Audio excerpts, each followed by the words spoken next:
Hello friends, welcome to your channel Gyan for exam. मैं अमरजीत कुमार। आज के इस वीडियो में हम जानेंगे भारतीय राज्य तेलंगाना के बारे में। आप लोग चैनल पे नए हैं तो चैनल को सब्सक्राइब करेंगे, साथ ही बेल आइकन को ऑन कर लेंगे जिससे आपको समय समय पे नोटिफिकेशन मिलता रहे। और वीडियो को ज़्यादा से ज़्यादा लोगों तक शेयर करेंगे, लाइक कमेंट जरूर करेंगे। फ्रेंड्स, मैं बता दूँ, PDF के लिए आप लोग दिए गए डिस्क्रिप्शन में लिंक को ज्वाइन करेंगे, वहाँ पे टेलीग्राम और व्हाट्सएप ग्रुप है, उसे ज्वाइन कर लेंगे। और यूट्यूब पर सर्च के लिए आप ज्ञान फॉर एग्जाम सर्च करेंगे, वहाँ पे मिल जाएगा। एक बात और, हमारे यूट्यूब चैनल पे बिहार यूपी दरोगा 2020-21 के लिए सुपर टॉपिक सीरीज चलाया जा रहा है STS, जिसमें कि आपको 48 घंटे के लिए टॉपिक दिए जाएंगे होमवर्क के तौर पे। उसे आप 48 घंटे में कंप्लीट करेंगे और उसके अगले दिन आपको 50 प्रश्न का एक सेट, साथ ही 100 प्रश्न का एक सुपर सेट दिया जाता है। और इसके टाइम है सुबह 50 प्रश्न वाले सेट आपको सुबह का 5 बजे और 100 प्रश्न वाले सुबह 8 बजे सेट मिलेंगे। आप लोग इसे ज़रूर ज्वाइन करेंगे। चलिए इसी के साथ अब शुरू करते हैं। तेलंगाना, भारतीय राज्य तेलंगाना जो कि भारत का 29वां राज्य बना था। इससे पहले की वीडियो में हमने केरल, तमिलनाडु, आंध्र प्रदेश, ये सभी वीडियो को देखा है। इन सभी राज्यों को आप लोग उसे भी ज़रूर देखेंगे। चलिए बात करें तेलंगाना का, तब भारत का 29वां राज्य जो 2 जून 2014 को बना था। इसके पूरे डिटेल की बात करें तो इसकी राजधानी हैदराबाद, सबसे बड़ा शहर हैदराबाद, इसकी जनसंख्या 3,51,93,978, जनसंख्या घनत्व 306 पर किलोमीटर स्क्वायर, कुल क्षेत्रफल इसके 1,14,840 किलोमीटर स्क्वायर, कुल जिलों की संख्या 33, राजभाषा तेलुगु और उर्दू, गठन इसका 2 जून 2014 को। सरकार तो तेलंगाना सरकार कहलाती। वर्तमान राज्यपाल तमिल साई सौंदरराजन और मुख्यमंत्री के चंद्रशेखर राव है। विधानमंडल की बात करें तो द्विसदनीय, विधान परिषद में कुल 46 सीट और विधानसभा में 119 सीट। भारतीय संसद में इसकी भागीदारी देखें तो राज्यसभा में 7 और लोकसभा में 17 सीटें। उच्च न्यायालय की बात करें तो ये हैदराबाद उच्च न्यायालय के अंतर्गत आता है। इसके वाहन अक्षर की बात करें तो TS। जिस तरह से आंध्र प्रदेश का AP, बिहार का BR, यूपी का UP, मध्य प्रदेश का MP, उसी तरह से तेलंगाना का TS वाहन अक्षर मिलता है। अब इसके राजकीय चिन्ह की बात करें तो राज्य पशु चीतीदार हिरन, राज्य पक्षी भारतीय रोलर जिसे पालापीट कहा जाता है, और कोरासिकिया इंडिका इसके वैज्ञानिक नाम है। राज्य पुष्प की बात करें तंगिदी पुब्बू, जिसे वैज्ञानिक नाम में सेना ऑर्किलाटा कहा जाता है। राज्य वृक्ष की बात करें तो जम्मू चेट्टू और वैज्ञानिक नाम प्रोसोपिस सिनारिया। राज्य फल आम, जिसे मैग्नीफेरा इंडिका के नाम से जाना जाता है। और ये पांडु जो है उस समय वहाँ तेलुगु भाषा में पांडु बोला जाता है। प्रशस्ति पत्र की ज़रूरत है ना। और राज्यगीत की बात करें तो जया जया वह तेलंगाना, इसके राज्यगीत क्या है? जया जया वह तेलंगाना। राज्य मछली की बात करें तो कोरमीनू, जिसे चन्ना स्ट्रेट्स कहा जाता है, को जुलाई में तेलंगाना राज्य मछली घोषित किया गया था। इसे जुलाई में घोषित किया गया है राज्य मछली कोरमीनू को। अब इसकी कुछ विशेषता की बात करें तो तेलंगाना भारत के आंध्र प्रदेश से अलग होकर बना भारत का 29वां राज्य। फ्रेंड्स, आप लोग को मैं बता दूं, ये जितने भी टॉपिक हैं वो सब्जेक्टिव फॉर्म में। आप लोग अगर इसका ऑब्जेक्टिव निकालना चाहें तो आप इससे नोट्स बना करके 1 लाइनर ऑब्जेक्टिव बना सकते हैं। और मैं साथ ही प्रयास कर रहा हूँ इसके 1 लाइनर प्रश्न भी लेकर के मैं जल्द ही आऊँगा। जितने स्टेट अभी कंप्लीट हुए उन सभी से 1 लाइनर प्रश्न निकाल करके आपके लिए एक वीडियो प्रोवाइड ज़रूर करूँगा। चलिए आगे। हैदराबाद को 10 साल के लिए तेलंगाना और आंध्र प्रदेश की संयुक्त राजधानी बनाया गया और परतंत्र भारत के हैदराबाद नामक राजवाड़े के तेलुगु भाषी क्षेत्रों से मिलकर बना है। तेलंगाना किससे बना है? तो तेलुगु भाषी क्षेत्र में मिलकर के बना है। और तेलंगाना शब्द का अर्थ है तेलुगु भाषियों की भूमि। तेलंगाना का अर्थ है तेलुगु भाषियों की भूमि। आगे जाने तो 5 दिसंबर 2013 को मंत्री समूह द्वारा बनाए गए ड्राफ्ट बिल को कैबिनेट ने मंजूरी दी थी। तेलंगाना राज्य बनाने के लिए 5 दिसंबर 2013 को जो मंत्री समूह द्वारा ड्राफ्ट बिल दिया गया था उसे मंजूरी मिली और 18 फरवरी 2014 को तेलंगाना बिल लोकसभा में पास हुआ। 18 फरवरी 2014 को लोकसभा में पास हुआ और 2 दिन बाद इसे राज्यसभा में भी मंजूरी मिल गई, यानी 20 फरवरी 2014 को ये राज्यसभा में मंजूरी मिला। राष्ट्रपति के दस्तखत के बाद साथ तेलंगाना औपचारिक तौर पर भारत का 29वां राज्य बन गया। हालांकि लोकसभा से इस विधेयक को पारित कराते समय आशंकित हंगामे के चलते लोकसभा टेलीविजन का प्रसारण रोकना पड़ा था और तेलंगाना को एक अलग राज्य बनाने की बहुत सालों की कोशिश और आंदोलन के बाद 2 जून 2014 को नया राज्य स्थापित किया गया। 2 जून 2014 को राज्य के गठन के समय तेलंगाना में आंध्र प्रदेश के 23 जिलों में से 10 जिले आए थे। जब उस समय आंध्र प्रदेश में कुल 23 जिले थे जिसमें 10 जिले तेलंगाना में गए और वो कौन कौन थे? हैदराबाद, आदिलाबाद, खाम, करीमनगर, महबूबनगर, मेडक, नलगोंडा, निजामाबाद, रंगारेड्डी और वारंगल। आप लोग पीडीएफ में सही से पढ़ लेंगे, ठीक है। और इस क्षेत्र को आंध्र प्रदेश की 294 में से 119 विधानसभा सीटें दी गई। साथ ही लोकसभा की 42 सीटों में से 17 सीटें तेलंगाना को मिली। अक्टूबर 2016 में नए राज्य ने इन 10 जिलों को पुनर्गठित करा और इसमें से 21 नए जिले बनाकर राज्य में कुल जिलों की संख्या 31 कर दी। 17 फरवरी 2019 को 2 नए जिले बनाए गए और अब तेलंगाना में कुल 33 राज्य समर्पित है। इसके धर्म और भाषा की बात करें तो तेलंगाना की कुल जनसंख्या में 84% हिंदू, लगभग 12.5% मुस्लिम और 3.2% सिख, ईसाई और अन्य धर्म के लोग हैं। यहाँ के 76% लोग तेलुगु बोलते हैं जबकि 12% लोग उर्दू और 12% अन्य भाषा बोलते हैं। तेलंगाना दक्षिण भारत में स्थित 29 राज्यों में से एक है। जून 2014 में आंध्र प्रदेश संयुक्त राज्य के उत्तर पश्चिम भाग से भारत में छोटे राज्य के रूप में गठित तेलंगाना क्षेत्र कुल 1,12,077 वर्ग किलोमीटर, लगभग 43,273 वर्ग मील और 3,51,00,000 की आबादी वाले ये राज्य बना और यह 12वें सबसे बड़ा राज्य भारत में बना और जनसंख्या के अनुसार भी 12वें। इसके प्रमुख शहर की बात करें तो हैदराबाद, वारंगल, खम्मम, करीमनगर, निजामाबाद ये सभी शामिल है। आंध्र प्रदेश जो है छत्तीसगढ़, कर्नाटक, मध्य प्रदेश, महाराष्ट्र से अपनी बॉर्डर शेयर करती है। इसके पड़ोसी राज्य ये सभी। आगे देखिए इसके इतिहास की बात करें तो तेलंगाना के निजाम के शासन का राजसी राज्य के तेलुगु भाषी क्षेत्र के रूप में एक इतिहास था। यह 1948 में भारतीय संघ में शामिल हो गए।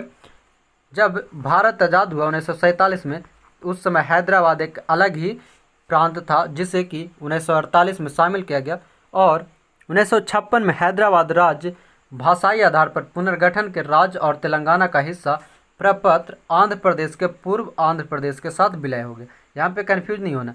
1956 में हैदराबाद जो राज्य था वो भाषाई आधार पर पुनर्गठन के समय तेलंगाना का जो अभी वर्तमान में जो बना तेलंगाना वो आंध्र प्रदेश के साथ था और उसी के साथ विलय हुआ था।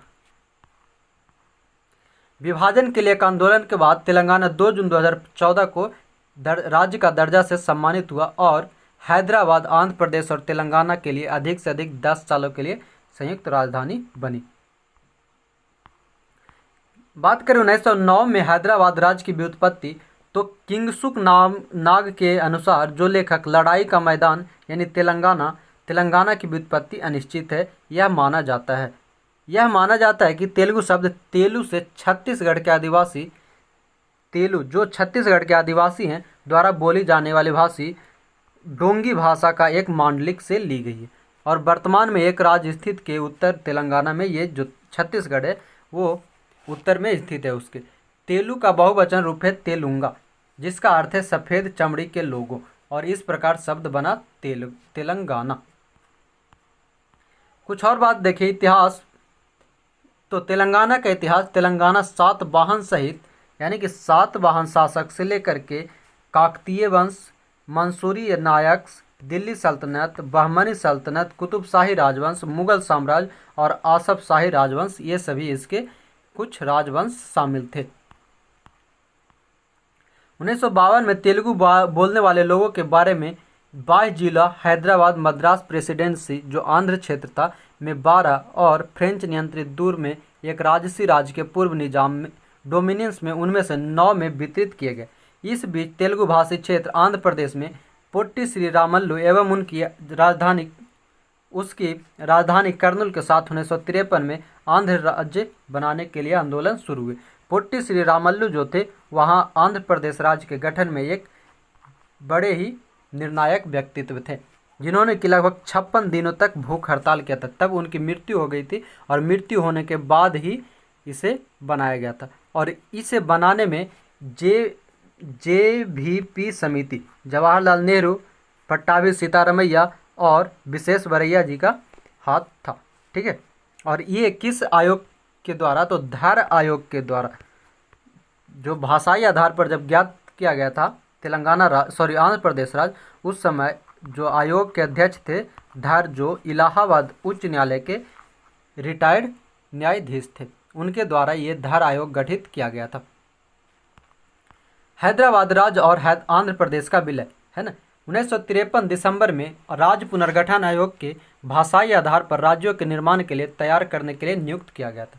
आयोग ने जनता की मांग जो कारण था विघटन हैदराबाद राज्य की और बॉम्बे राज्य से मराठी भाषी क्षेत्र और कन्नड़ भाषी क्षेत्र मैसूर राज्य के साथ मर्ज करने की सिफारिश की गई। हैदराबाद राज्य में 1956 में, जो कि हरे और पीले लाइन से उसे बनाया गया था, 1956 में पुनर्गठन के बाद रेड और ब्लू लाइनों के पश्चिम राज्य के क्षेत्र बम्बई और मैसूर के साथ राज्य क्रमशः मर्ज कर दिए गए। बाकी के आंध्र प्रदेश राज्य के लिए आंध्र राज्य के साथ विलय हो गया। अब कुछ तेलंगाना की संस्कृति की बात करें तो तेलंगाना की संस्कृति भारतीय राज्य में लगभग 5000 वर्षों का सांस्कृतिक इतिहास है। यह हिंदू, काकतीय वंश और कुतुबशाही, आसफजाही जैसे वंशों का दौरान उपमहाद्वीप में संस्कृति के प्रमुख केंद्र के रूप में उभरा था। शासकों के संरक्षण और कला की संस्कृति के लिए रुचि ने तेलंगाना को एक अद्वितीय बहुसंस्कृति दिया था। इस प्रकार तेलंगाना को दक्कन पठार के प्रतिनिधित्व और वारंगल और हैदराबाद के साथ इसकी विरासत बनाते हैं। मनाए गए क्षेत्रों की प्रमुख सांस्कृतिक घटनाएं जो है काकतीय महोत्सव जो तेलंगाना क्षेत्र में मनाए जाते हैं, वो कुछ दक्कन महोत्सव, धार्मिक त्यौहार के साथ बोनालू, बाथुकम्मा, दशहरा, उगादि, संक्रांति, मिलद उन नबी और रमजान शामिल है।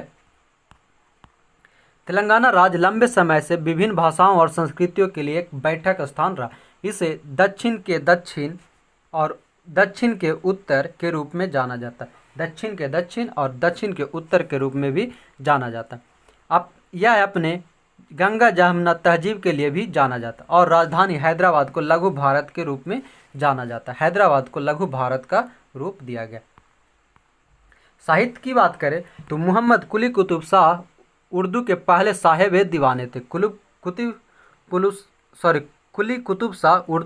साहिब दीवान थे।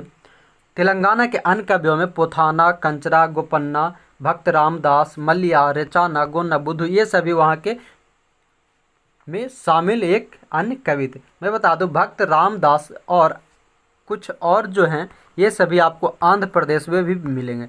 जिस समय हम लोग अभी बात करें तेलंगाना की, इससे पहले यानी 2014 से पहले तेलंगाना आंध्र प्रदेश का ही हिस्सा था।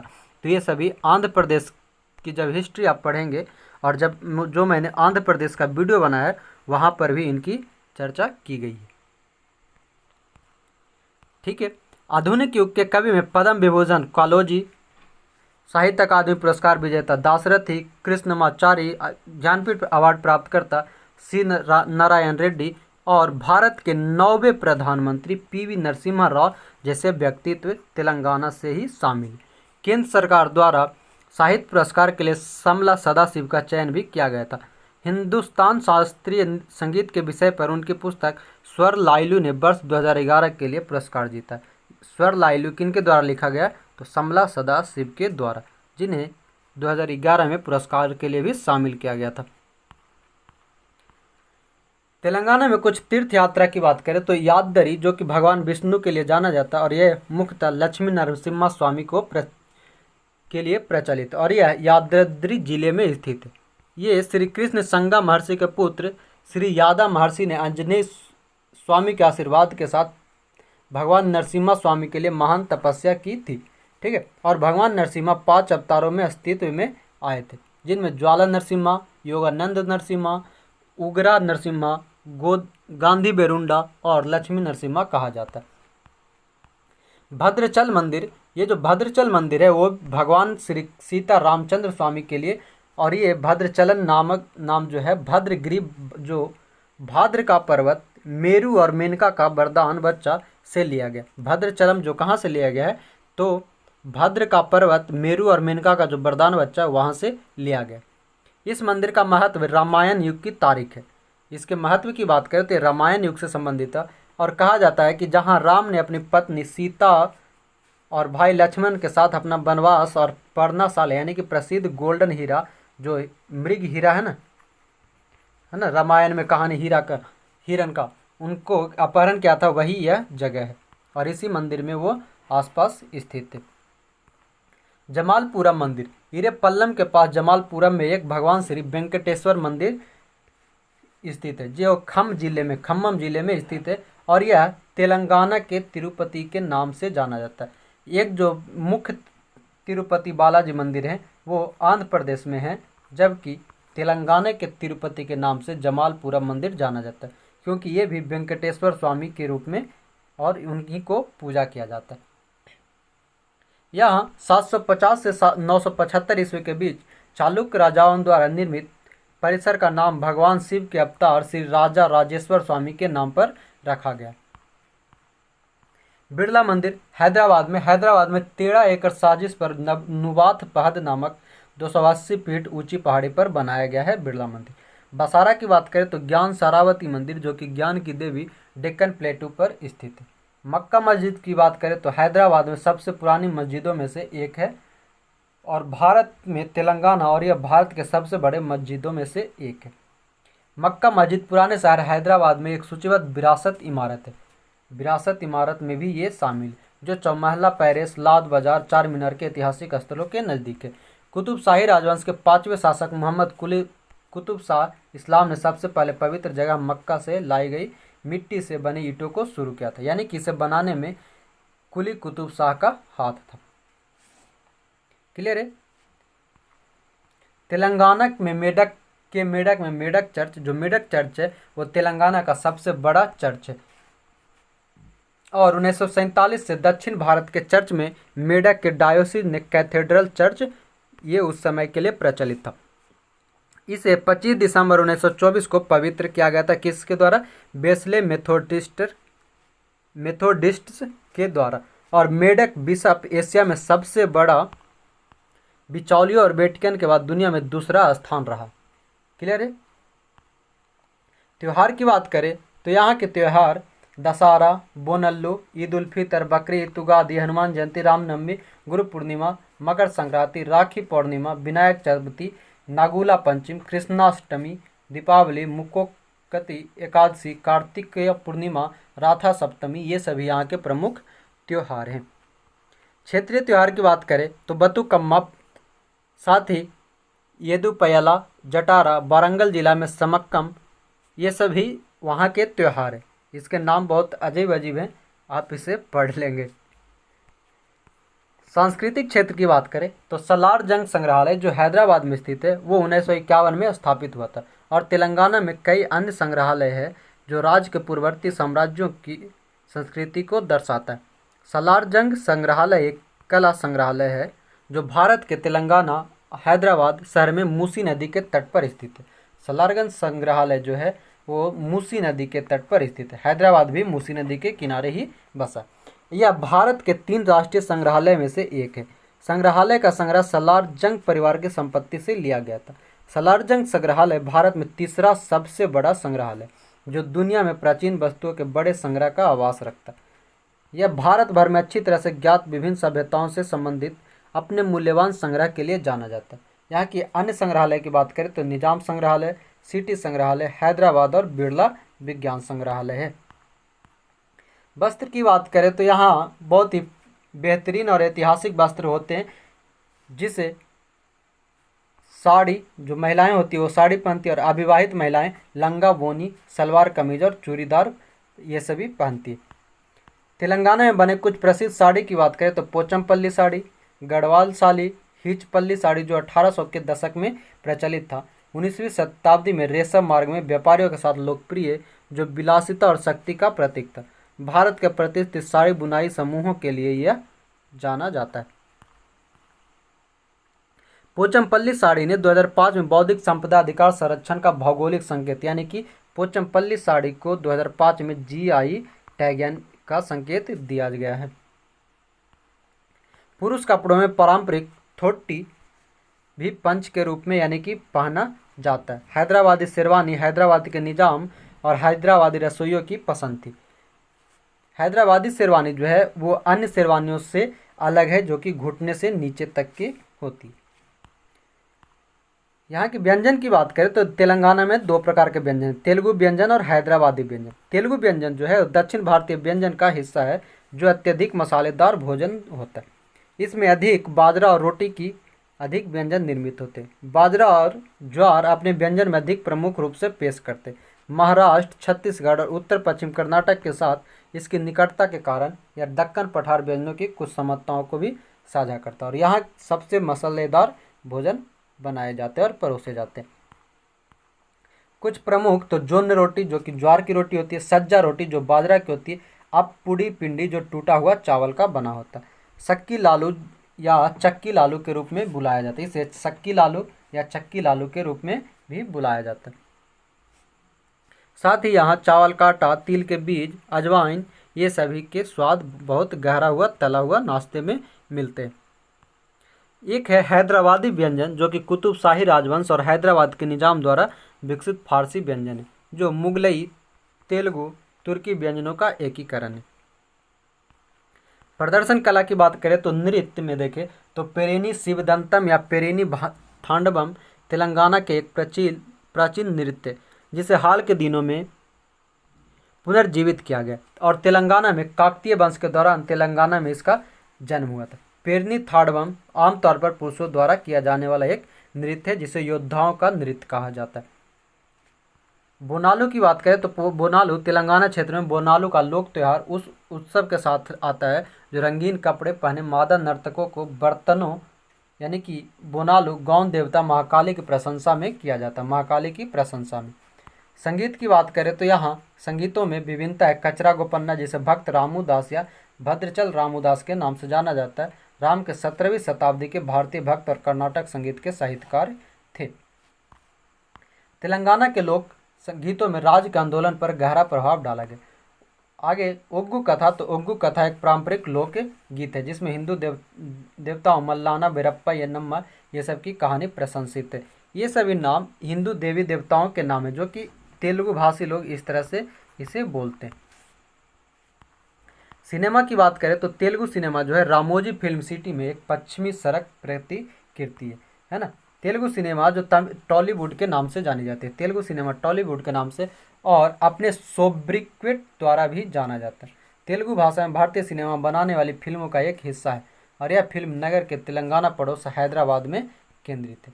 इस उद्योग में रामोजी फिल्म सिटी दुनिया की सबसे बड़ी फिल्म उद्योग उत्पादन सुविधा के लिए गिनीज वर्ल्ड रिकॉर्ड है। रामोजी फिल्म सिटी जो है वो फिल्म उत्पादन के लिए गिनीज वर्ल्ड रिकॉर्ड में भी शामिल है। हैदराबाद में स्थित प्रसाद आईमैक्स सबसे बड़ी 3D आईमैक्स स्क्रीन है और दुनिया में सबसे ज़्यादा सिनेमा घरों में से एक है।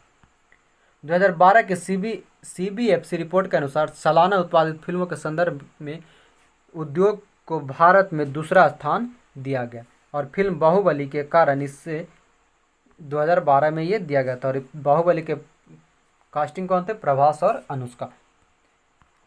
यहाँ की मंदिर की बात करें तो गन्ना सरस्वती